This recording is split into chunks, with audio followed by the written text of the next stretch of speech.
जय हिंद साथियों, आप सभी का करंट अफेयर की 10वीं क्लास पर हार्दिक स्वागत है, अभिनंदन है। आप मुझे सपोर्ट कर रहे हैं, हमारे परिवार को सपोर्ट कर रहे हैं, इसके लिए आप सभी का बहुत बहुत धन्यवाद।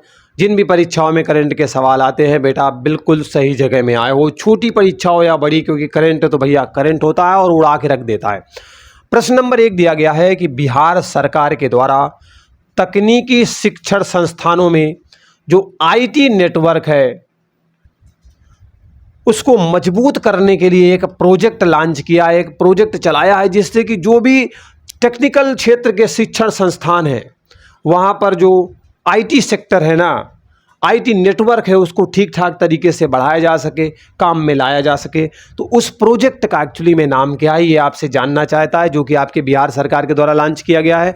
तो उसका नाम है इलेक्ट्रॉनिक नॉलेज नेटवर्क। ठीक है, इंपॉर्टेंट है, बिहार स्टेट एग्जाम के लिए तो बहुत ही इंपॉर्टेंट है, बाकी ऑल इंडिया के लिए भी। ठीक है, चलिए अगला सवाल है कि सौर ऊर्जा से चलने वाली देश की पहली नाव, ठीक है, नाव, ओके, बोट का संचालन कहाँ पर किया गया, कहाँ पर चलाई गई भाई? देश की पहले नंबर की है, सौर ऊर्जा से चलने वाली है क्या? तो नाव है। ये बेटा आपके केरल राज्य में चलाई गई है, कारनामा केरल ने कर दिखाया है। तो राइट आंसर यहाँ पर आपका केरल हो जाएगा। ठीक है, देखो प्रश्न बहुत बढ़िया है, एक से बढ़कर एक है, और सबसे बड़ी बात है कि परीक्षा की दृष्टि से है, और सबसे बड़ी बात यहाँ पर सिर्फ पढ़ाया जाता है, फालतू की बातें नहीं बताई जाती। अगला प्रश्न है कि हाल ही में किस केंद्र शासित प्रदेश के जो रामबन अनारदाना है, ये बेटा आपके केंद्र शासित प्रदेश में, जो कि अभी वर्तमान में केंद्र शासित प्रदेश बना है, मैं इतना हिंट दिए दे रहा हूँ आपको। ठीक है, तो केंद्र शासित प्रदेश है, उसका जो रामबन अनारदाना है ना, उसको बेटा GI टैग दिया गया है। ठीक है, ग्लोबल इंडिकेटर में शामिल किया गया है। तो वो बेटा जम्मू कश्मीर आपका केंद्र शासित प्रदेश है अभी हाल ही में, क्योंकि जब अनुच्छेद 370 हटता है उसके बाद जो है ये राज्य नहीं रहता, और जम्मू कश्मीर और लद्दाख 2 केंद्र शासित प्रदेश आपके बनाए जाते हैं। ठीक है, तो Jammu Kashmir is the right answer. Okay, चलिए अगला सवाल बेटा, लोकप्रिय BKS वर्मा का फरवरी 2023 को निधन हो जाता है, स्वर्गवास हो जाता है। आपसे जानना चाहता है कि जो BKS वर्मा जी थे ना, इनका संबंध एक्चुअली किस क्षेत्र से था, क्षेत्र कौन सा था इनका जिसमें इन्होंने बहुत अच्छे अच्छे कार्य किए हैं? तो बेटा ये कलाकार थे, एक्टर थे। ठीक है, चलिए एक्टर क्या सही रहेगा कि आर्टिस्ट सही रहेगा, वैसे बताना आप लोग। ठीक है, चलिए आर्टिस्ट या फिर एक्टर। एक्टर वैसे अभिनेता होता है। ठीक है, तो यहाँ पर कलाकार में आप आर्टिस्ट रखना। ठीक, चलो मैंने बता दिया। अगला प्रश्न है कि भारत में G20 के हेल्थ वर्किंग ग्रुप की एक बैठक होती है, वो भी पहली बैठक होती है, कहाँ पर आयोजित करवाई जाती है? तो ये आपको तिरुवनंतपुरम में देखने को मिलेगी। और तिरुवनंतपुरम कहाँ पे पड़ता है? केरल में पड़ता है क्या? ठीक है, जीके का मामला है भाई, बता देना। ओके, चलिए अगला प्रश्न है कि युद्ध की वजह से यह FATF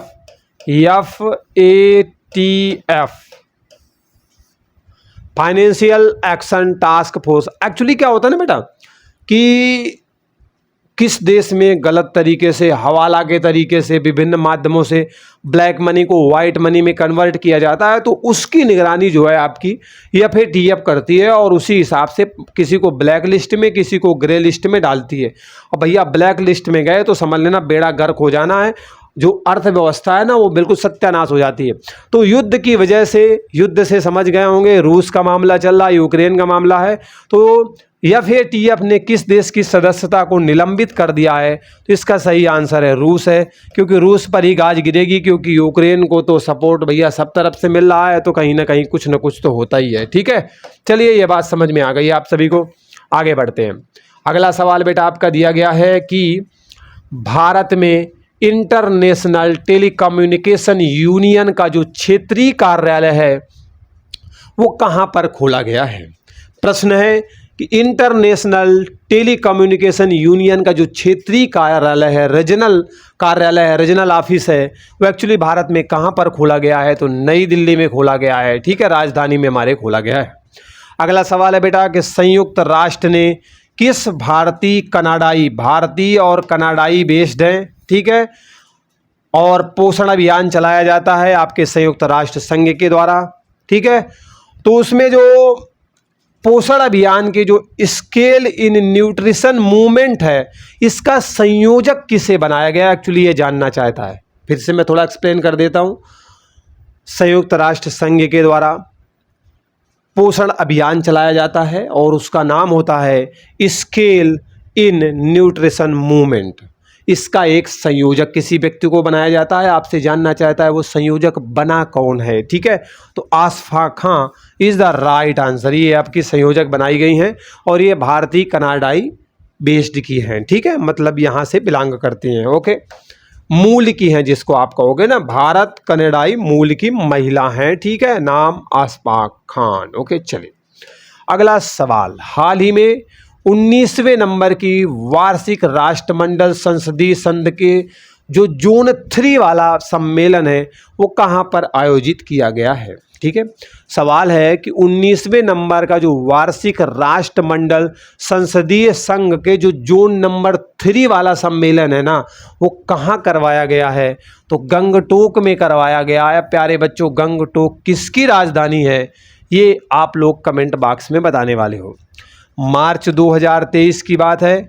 यहाँ पर G20 के विदेश मंत्रियों की बैठक का आयोजन किया जाता है। आपसे जानना चाहता है भैया ये बैठक हुई है तो कहाँ हुई है, तो भैया हम जहाँ चाहेंगे वहीं होगी। तो ये दिल्ली में हुई है आपके G20 विदेश मंत्रियों की बैठक, ठीक है, मार्च 2023 में। तो यहाँ तक क्लियर हो गया, कोई डाउट नहीं होगा। अगर वीडियो अच्छा लग रहा है, ठीक है, तो आप हमें कमेंट करके अपने सुझाव बिल्कुल दीजिएगा। अगला सवाल देख लेते हैं।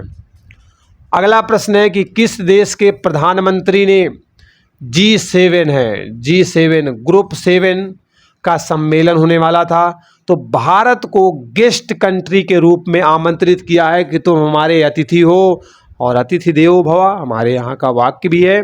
तो आप हमारे जो है गेस्ट कंट्री के रूप में हम में शामिल हो जाओगे, ग्रुप 7 की बैठक में शामिल होगी। तो ये काम बेटा जापान ने किया है। किसने किया है, जापान ने। तो Japan is the right answer, ठीक है। चलिए अगले सवाल पर चलते हैं। आंसर इसका एक्चुअली नीचे चला गया है पर डोंट माइंड। ओके, चलिए अगला सवाल है बेटा आपके सामने। ब्रिक्स न्यू डेवलपमेंट बैंक, नाम क्या है, ब्रिक्स का है, जिसमें आपके जो है भारत भी है, ठीक है, चाइना भी है, ओके, ये सारी कंट्रियां, साउथ अफ्रीका वगैरह भी हैं। तो ब्रिक्स 5 देशों का आपका जो है एक ऑर्गेनाइजेशन है, आप कह सकते हो, संगठन है। तो ब्रिक्स न्यू डेवलपमेंट बैंक का जो नया सदस्य है किस देश को बनाया गया है, तो मिस्र को बनाया गया है। किसको बनाया गया है, मिस्र को बनाया गया है, ठीक है, बहुत इंपॉर्टेंट, ध्यान रखिएगा। भारत ने यूथ G20 की जो बैठक है ना, उसका आयोजन कहाँ पर किया है।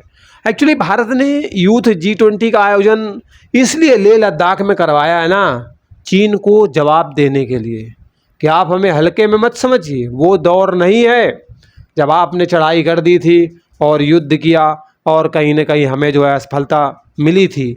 अब वो दौर नहीं है, बदल गया है। हम में दम भी है और क्षमताएं भी है, हम तुम्हें झेल लेंगे, ठीक है। तो इस वजह से यूथ G20 की जो बैठक है भारत ने जानबूझ करके जो है लेह लद्दाख में आयोजित करवाई है कि जो तुम्हें करना है सो तुम कर लो, ठीक है। हम वही करेंगे जो हमारा मन करेगा, मन नहीं करेगा, ठीक है। हम सब लोगों के आन मान शान की बात है भाई। किस देश में 60 वर्षों के बाद पहली बार जनसंख्या में गिरावट देखी गई है। अब जनसंख्या गिरने लगी है तो धक धक करने लगा है। आंसर क्या है बेटा, चीन। क्योंकि कितनी भी टेक्नोलॉजी को आप बढ़ा लो, लेकिन मैन पावर तो भैया चाहिए, क्योंकि टेक्नोलॉजी को भी तो गाइड करने के लिए कोई ना कोई चाहिए ना। वो इनके पास धीरे धीरे कम होता जा रहा है। किस देश ने अपने एक शहर का नाम बदल दिया है और हिंद सिटी रख दिया है, हिंदुस्तान से प्रभावित होकर के ये कारनामा कर दिखाया है, संयुक्त अरब अमीरात ने। तो संयुक्त अरब अमीरात इज़ द राइट आंसर। अगला सवाल है कि गैब्रियल चक्रवात आया था, बहुत नुकसान करवाया इसने। तो किस देश की सरकार ने राष्ट्रीय आपातकाल लागू कर दिया था, तो इसका राइट आंसर है न्यूजीलैंड को प्रभावित किया था, बहुत सारा नुकसान हुआ था। तो वहाँ की सरकार ने क्या किया था, राष्ट्रीय आपातकाल लगा दिया था। क्योंकि होता है बेटा, प्राकृतिक आपदाएं बहुत ही भयानक होती हैं और बहुत नुकसान होता है। किस देश की सरकार ने भारतीय स्टूडेंट के लिए मैत्री स्कॉलरशिप, ठीक है, योजना की शुरुआत की है। मैत्री स्कॉलरशिप योजना भारतीय विद्यार्थियों के लिए ऑस्ट्रेलिया के द्वारा शुरू की गई है, ठीक है, समुंदर वाला देश है। ओके, अगला, किस देश में स्थित ज्वालामुखी नाम है माउंट मेरापी। इसमें आपके जो है 2023 में, शायद मार्च की घटना है, मार्च 2023 में विस्फोट हुआ है। तो ये माउंट मेरापी आपका जो ज्वालामुखी है कहाँ पर है? इंडोनेशिया में है। अभी भूकंप भी यहाँ पर आया था और यहाँ पर देखो ज्वालामुखी भी फटा है। तो कहीं ना कहीं जो आपका जो है रिंग ऑफ फायर के आसपास वाली कंट्री है ना, उनके लिए बड़ी समस्या है, हमेशा कहीं ना कहीं ज्वालामुखी की समस्याएं बनी रहती हैं। अगला प्रश्न है कि हाल ही में किस देश में भारत के द्वारा बनाए गए बुजी ब्रिज का नाम है, भारत के द्वारा डेवलप किया गया है और उसका उद्घाटन विदेश मंत्री के द्वारा किया गया है, हमारे विदेश मंत्री के द्वारा किया गया है। आंसर है इसका मोजाम्बिक में। मोजाम्बिक में एक हम लोग ब्रिज बनाते हैं, नाम है उसका बुजी ब्रिज। उद्घाटन कौन करता है? भारतीय विदेश मंत्री। अगला सवाल है कि हाल ही में किस देश ने अपने सभी न्यूक्लियर पावर प्लांट बंद कर डाले हैं? सब पूरे न्यूक्लियर पावर प्लांट बंद करने वाला देश Germany is the right answer है। मोस्ट इंपॉर्टेंट है, अक्सर परीक्षाओं में आपको देखने को मिलेगा, इसलिए ध्यान से भैया देखते हुए जाना, ठीक है। अगला सवाल देखो कितना भैया समझदारी वाला है और कितना इंपॉर्टेंट है। कार्बन डाइऑक्साइड, जिसे आप लोग CO2 बोलते हो, कार्बन डाइऑक्साइड को आयात करने वाला, लो आयात करने वाला यार, मंगाने वाला, खरीदने वाला, मतलब कार्बन डाई का भी अकाल हो गया क्या? कार्बन डाइऑक्साइड का खरीदने वाला, हमारे यहाँ तो जाने कितनी है, लेकिन हम लोग पकड़ के नहीं रख सकते ना वायुमंडल में भाई। और इसे समुद्र के नीचे स्टोर करने वाला, लो खरीदा भी है और समुद्र के अंदर स्टोर करके भी रखा है कार्बन डाइऑक्साइड को, ग्रीन हाउस वाली गैस, ठीक है। दुनिया का पहला देश भैया कौन बना है? काम है ऐसा किया है तो पहला तो बन ही जाएगा। इसका आंसर है बेटा Denmark is the right answer है, ठीक है। तो इस तरीके से वीडियो ये आपका समाप्त होता है।